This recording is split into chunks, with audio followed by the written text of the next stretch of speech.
the 7th year of love. My fiancé's assistant sent me a photo of them getting their marriage certificate. Looking at the picture, I calmly broke up with my girlfriend. The assistant called with a choked-up voice, begging me not to be mad.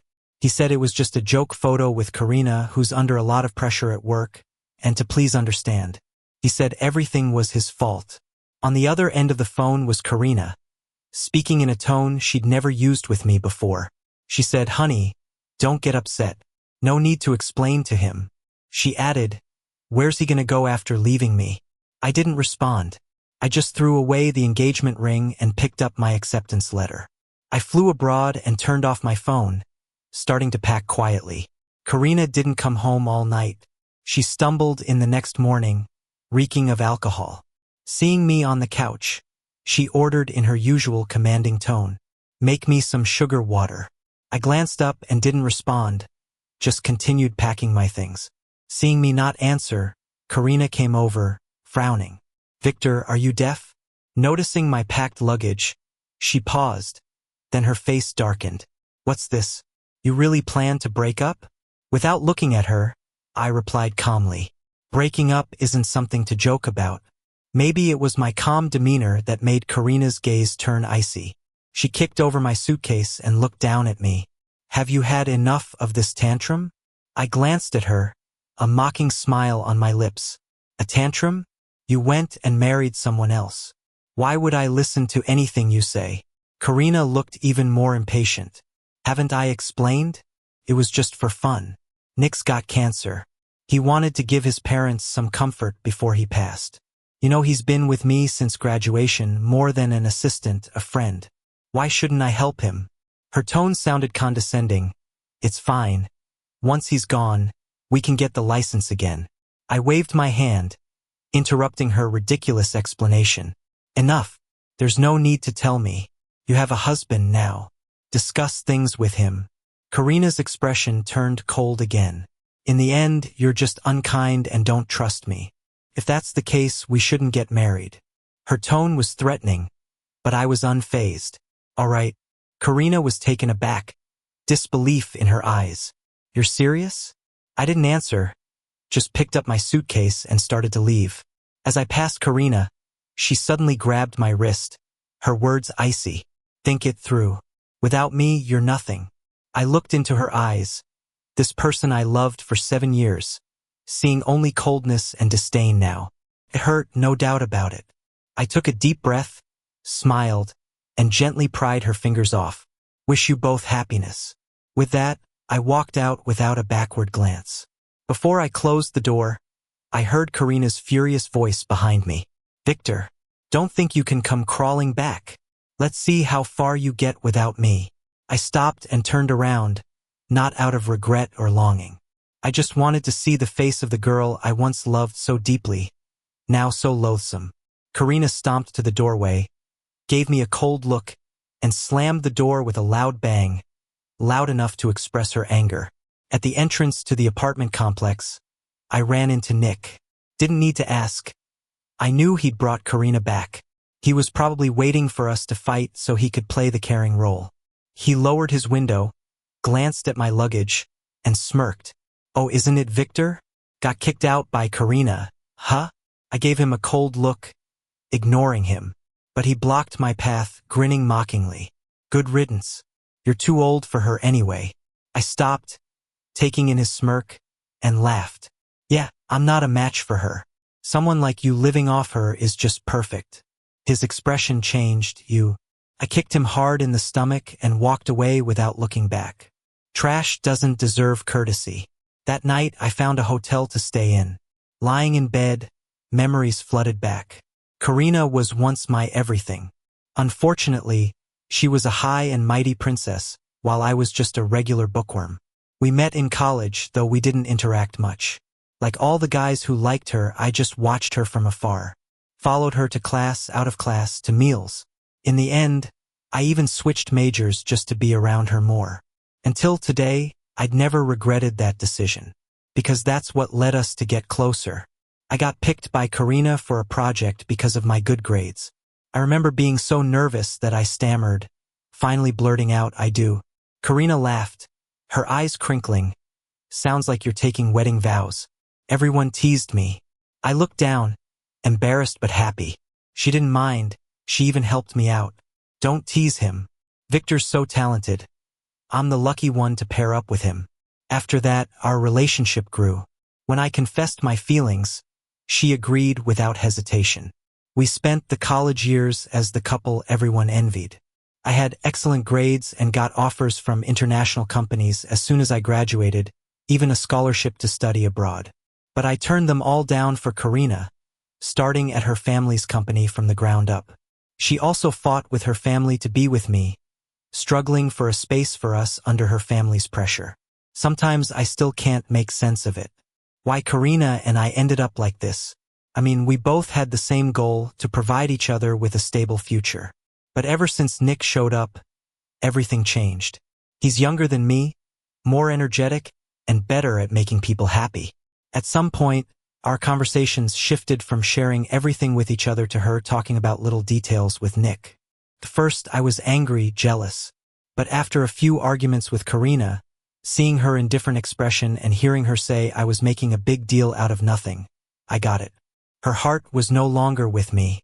It's not so much Nick's presence that bothers me. It's Karina's carefree attitude that breaks my heart. No matter what reason I give to try to hold on to her, as soon as Nick says something, she'd rush to him. She gave all her feelings for me to him. After 7 years, all she has for me is coldness and complaints. Still, I proposed to her. I thought maybe once we got married, she'd change. But seeing that marriage certificate with her name and another man's was the final straw. Looking out at the night skyline, I suddenly felt at peace. They say there's a 7-year itch in relationships where things just get stagnant. Maybe this is where Karina and I end. The next morning, I went to the company to resign.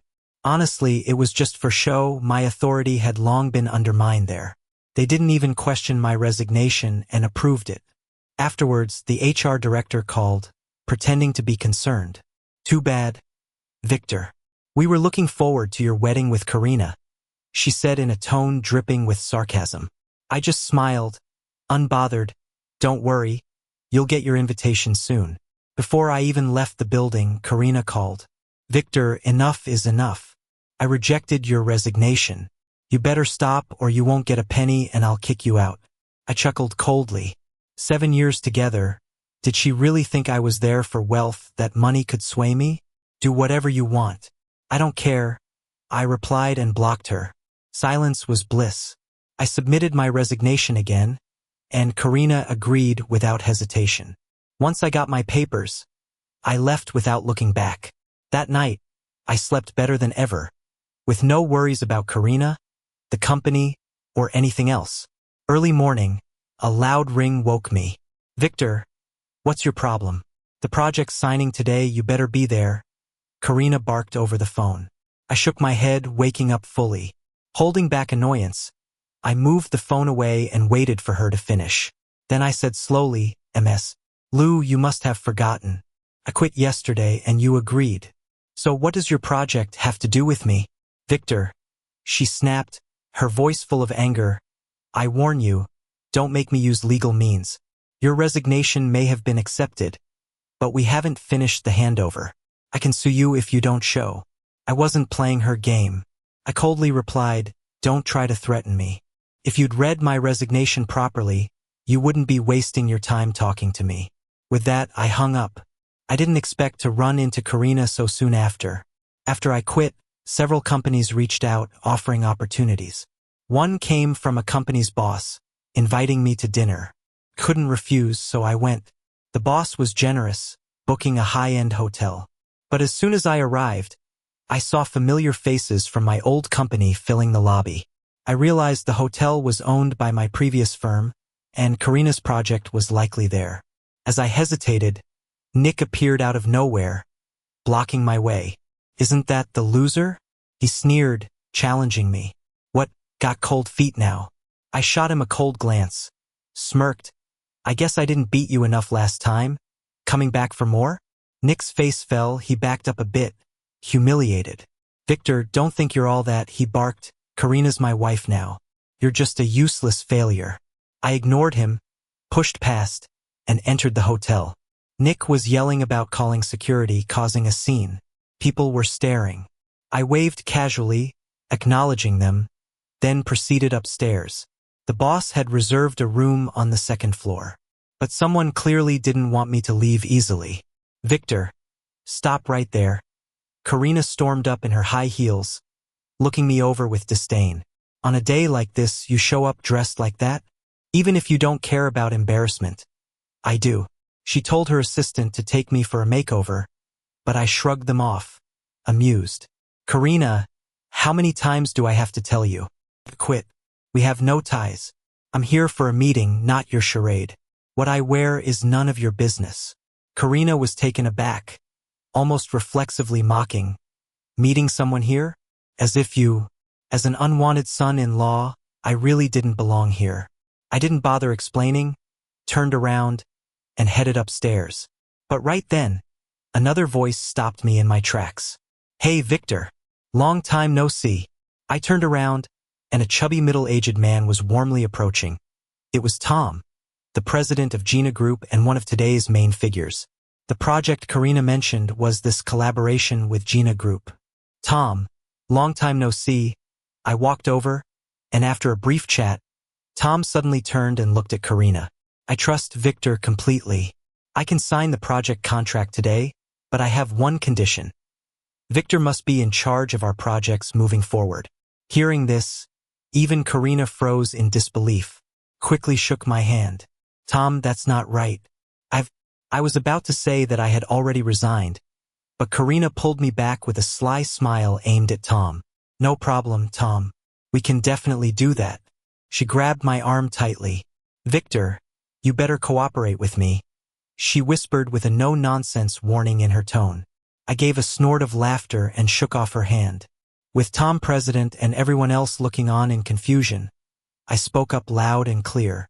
"I'm sorry, but I won't be participating in or collaborating on this project. I submitted my resignation yesterday, and in the future, I have no ties with Karina's company. And Miss Karina has already registered marriage with her assistant, which means she'll have nothing to do with me from now on." I gave Tom an apologetic smile. "Sorry, Tom.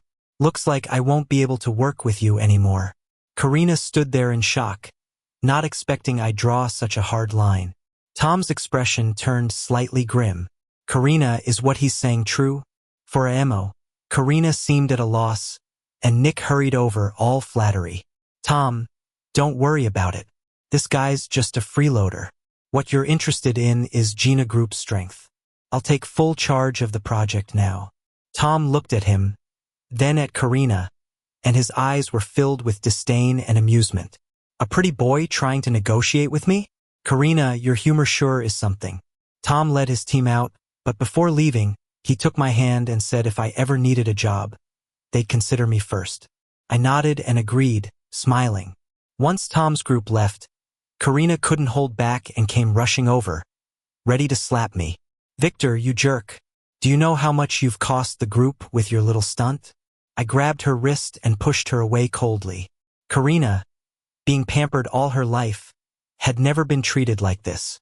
She looked at me with anger and disappointment. I spoke calmly. "I've told you, I've resigned. I have nothing to do with you or your company. Everything that happened today is due to your blind arrogance. It's none of my business." After that, I turned and headed upstairs, avoiding any more tangling with them. In the private room, I was getting along great with the person in charge. But considering future collaborations with Gina Group, which would inevitably involve Karina again, I declined the boss's enthusiastic invitation. As the evening ended, I was at the door, seeing the boss off. However, looking back, I noticed Karina still sitting in the corner of the lobby. Nick was squatting by her side, seemingly arguing about something. I wasn't interested and was about to leave when Karina suddenly spotted me. "Victor, wait a second." She hurriedly came over, grabbing my sleeve with a pouty face. "Victor, please don't be mad. Come home with me, okay? Didn't we promise to get married?" Nick followed, looking uneasy, his face going pale. "Karina, I feel terrible. Can you take me to the hospital?" There was a flicker of conflict in Karina's eyes, but she steeled herself and ignored him, looking at me with hope. Stop this, I know I was wrong. There was nothing between me and Nick. It's just a joke. Nick looked shocked, disbelief written all over his face. I sighed. Why, Karina? You've got a husband now. Watch what you say. But Karina acted like she didn't hear, clutching my hand and droning on about the past. I suddenly felt fed up and shook off her grip. Just because you're shameless doesn't mean I have to be too. Karina, you're the one who got registered with someone else. I let you be, but now you're pointlessly dragging me into this mess. What do you want? Not everyone has to live on your whims. My cold demeanor made Karina realize I wasn't joking. Panic flashed in her eyes. She quickly explained, No, Victor, I've always loved you. If you want, I'll divorce Nick immediately. Her voice choked with emotion, eyes red with tears, made her look strange to me. I stared at her blankly, feeling nothing. Once upon a time, even a slight frown from her would worry me for days. Now her actions only annoyed me. She's not heartbroken over losing me, but over losing a servile companion to boss around. Enough, Karina.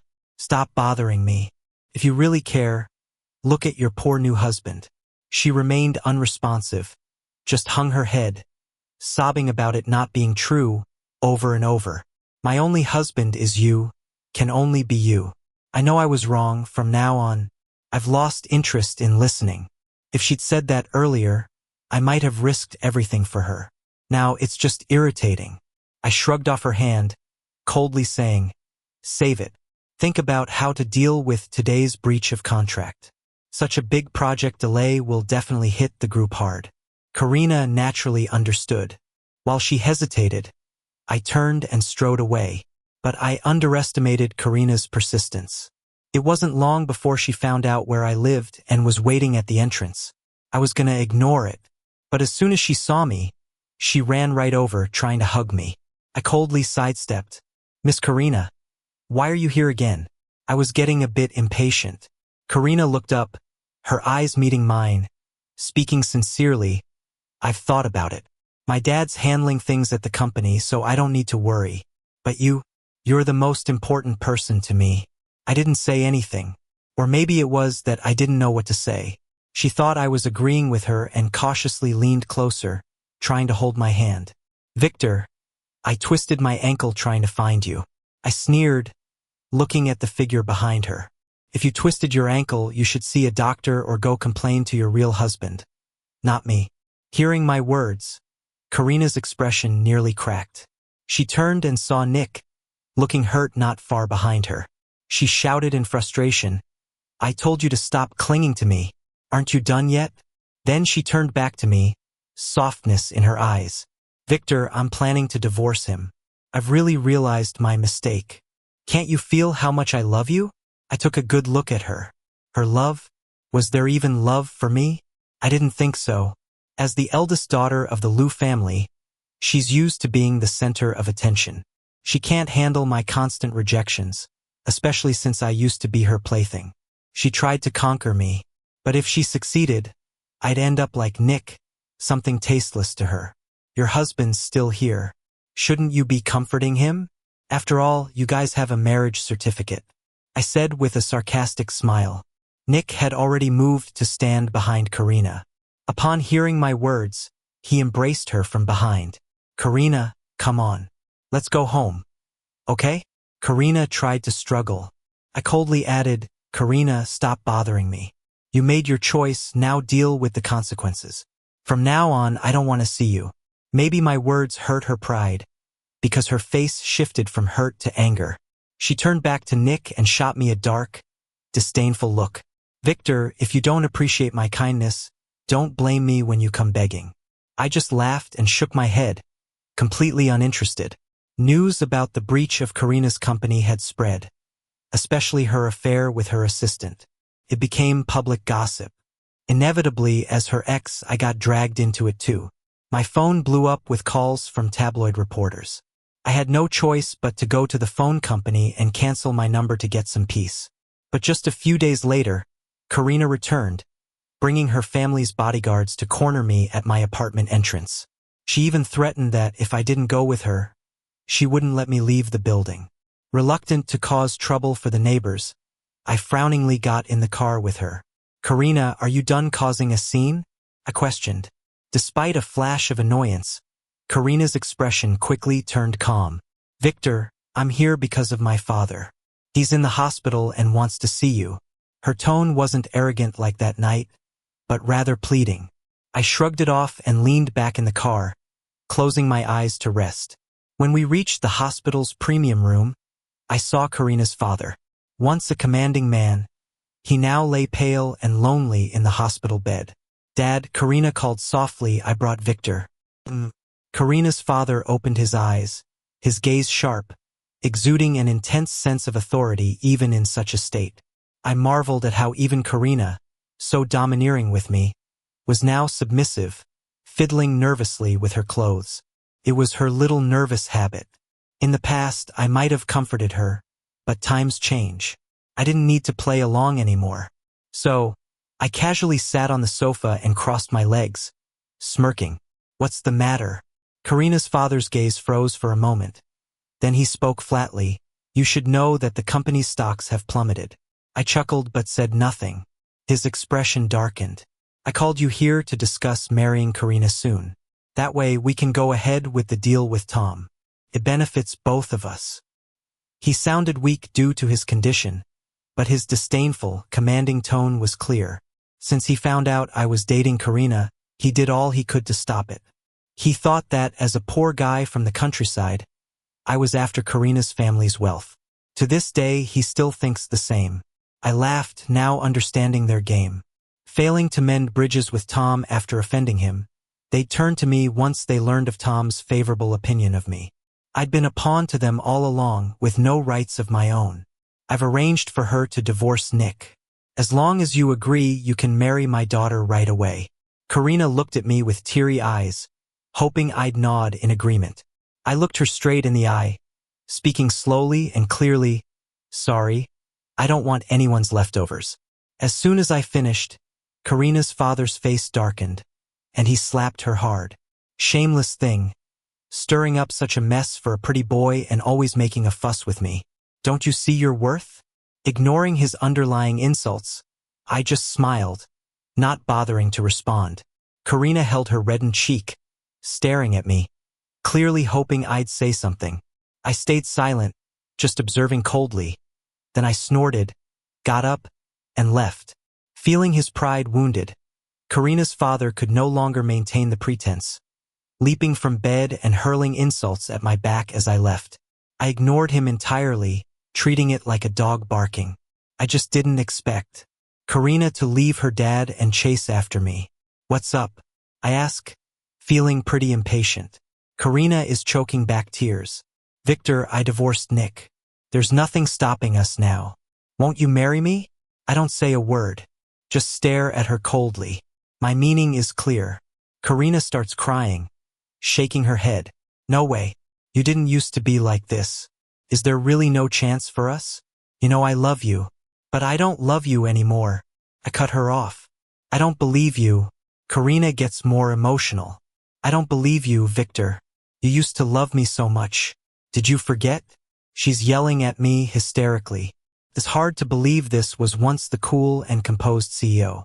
I smirk, look at her without any feeling. "You said it yourself. That was before. The Karina I loved is gone."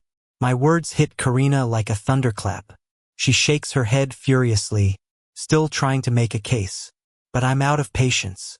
I don't want this back and forth, or hear any apologies. I push her away and walk off. She collapses, crying hard. After that day, we cut all ties. Though the buzz about Karina's company going down makes headlines. To pay off a huge penalty to Tom, she tried to cut costs by downsizing. The whole company got in a state of panic, and the bad news just flooded the media. If her family didn't have such strong roots, could have been a total disaster. But I didn't feel much about it. Karina got herself into this mess. Meanwhile, Tom reached out to me again, with a solid offer. I was tempted, but knowing I'd have to deal with the Karina's family, I turned it down. I contacted my college mentor, asked about studying abroad. He was really pleased, since he was pretty disappointed when I gave up a big opportunity for Karina. Seeing me get back on track now, he's very supportive. Victor, you're young. It's time to work hard. After retaking exams a few times, I got accepted into a famous school abroad. To celebrate, my mentor organized a reunion with old classmates. There, I ran into Karina again. In just a few months, she was almost unrecognizable. Karina broke the awkward silence. Hey, long time no see, Victor. She gave a smile, but it seemed a little forced. I nodded, didn't say much. Her eyes dimmed. I must look terrible now, right? Not too bad, just a bit tired. I answered honestly. Her eyes welled up again, colors of hurt and longing in her voice. Victor, I thought I'd never see you again. She stepped close, almost touching me. I frowned and stepped back. Talking is fine, but standing so close, people might get the wrong idea. My action and words startled Karina. Her eyes were full of sorrow. I got annoyed. Who was she putting on this show for? If there's nothing else, let's go inside. The professor is waiting. I tossed these words over my shoulder and brushed past her. When people heard I got into a top school abroad, they raised their glasses to me. After a few rounds, I was getting buzzed. My mentor, not much of a drinker, left early. I understood he was giving us space. With him gone, folks loosened up more, chatting and drinking different topics. Someone brought me into the conversation. I answered all the questions. Then the unavoidable topic of me and Karina came up. In college, we were the golden couple. I frowned, picked up my drink, then spoke once everyone was looking. Karina's a rich girl, not someone I can match. Thanks to our past, I've become a better person. Then I downed my drink. People sensed it was a tense subject, so the conversation shifted. Still, some wouldn't let it go, pushing for Karina and me to play couple games. Seeing me set down my drink, refusing to partake, Karina tried to help me out, yet the others kept pressing. Karina sighed, sitting next to me. Almost instinctively, I stood up. Karina seemed tipsy, stumbled and grabbed me. Folks shouted, "Kiss, kiss." A gleam flickered in Karina's eyes. She actually leaned in for a kiss. I lost it, shoved her away. "You've had enough?" My sudden outburst froze the crowd. The room grew tense. I ignored it, stared Karina down. You know full well why people are joking around. Are you seriously unclear about our situation? Karina bit her lip, looking pitiful. I had no pity. I said louder, "We broke up because she married someone else." The crowd buzzed with chatter. I didn't bother sticking around, just said I was drunk and left. Karina wouldn't let up, chasing after me. Couldn't believe how clingy she's gotten. I missed her cool demeanor. I stopped, turned, gave her a cold stare. "Are you done? With a husband and everything now? Isn't this beneath you?" Karina stopped, tears flowing. "I know you're leaving. I just wanted to see you a bit more." My heart didn't stir. When we were together, she didn't treasure it. Now she's acting all lovey. For whom? Besides, I saw the photos Nick sent a month ago. They had patched things up. So, why is Karina bothering with me? You have someone, a spouse. Shouldn't you stick by that? She shook her head, all riled up. No way. It's completely over between him and me. She frantically explained. That's when I found out. From the very start, Nick faked his illness. He was never sick. He just wanted Karina's sympathy. To steal her away from me. Watching her, tears streaming down her face, her whole body trembling, I felt no sympathy. Yeah, Nick is a jerk, but all his excessive behaviors couldn't have happened without Karina's consent. So, rather than saying Nick deceived her, it's more like she willingly let him deceive her. But now everything's said and done. Why bother arguing about who's right or wrong? Karina, let me go. And let yourself go too. Wouldn't it be better to end things gracefully? The next time I saw Karina was the day I boarded my flight. She was wearing a mask, walking behind me, thinking I didn't know. I just played along, headed into the lounge. She sat right behind me, I pretended not to notice, wearing headphones quietly waiting. Before leaving, I got a call that totally surprised me. It was from Karina's dad. His tone had turned extremely polite, full of flattery. "Victor, come back. I apologize. Can you give my daughter another chance? I know, I wronged you back then, wronged you both. But now, I've seen your capabilities, how you've cared for her. Now that you're gone, she's been miserable every day. As her father, it's heartbreaking. So, I'm begging you, for old time's sake, give my daughter one more chance." I got up and looked directly at Karina. "Karina, I won't repeat myself, so listen up. From now on, I am a stranger to you and to your family." I walked to the boarding gate, glanced back casually. Karina was sobbing, collapsed on the floor. I didn't look back, didn't turn around. Not until I was on the plane, looking out at the blue skies and white clouds, did my thoughts finally calm. I deleted all the contacts related to Karina. After the plane landed, staring at the completely unfamiliar surroundings, a tinge of unease crept in, but it was quickly replaced by excitement. "You're Victor?" A young, vibrant girl ran up to me, holding a sign. "I'm Linda. I'm here to pick you up." I reached out my hand, with a smile. "Hi, Linda." In the days abroad, I threw myself back into my studies.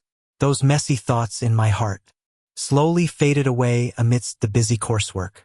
When I almost forgot the name Karina, one late night, I received a call from across the ocean. "Is this Victor?" "Yes, it is. I'm Karina's lawyer. She passed away at 3:10 p.m. Beijing time. Before she died, she entrusted me to pass on a message to you." Before I could respond, Linda, who had just finished her shower, came over, towel drying her hair. "Honey, who's calling so late?" I smiled, gave her a reassuring look. "Don't worry, it's no one important." With that, I didn't give the caller a chance to speak. Dropped a "I don't want to hear it" and hung up decisively. Linda snuggled into my arms, her eyes filled with affection. "Honey, let's visit my parents tomorrow. They want to meet you." I smiled and gently tapped her nose. "Sure."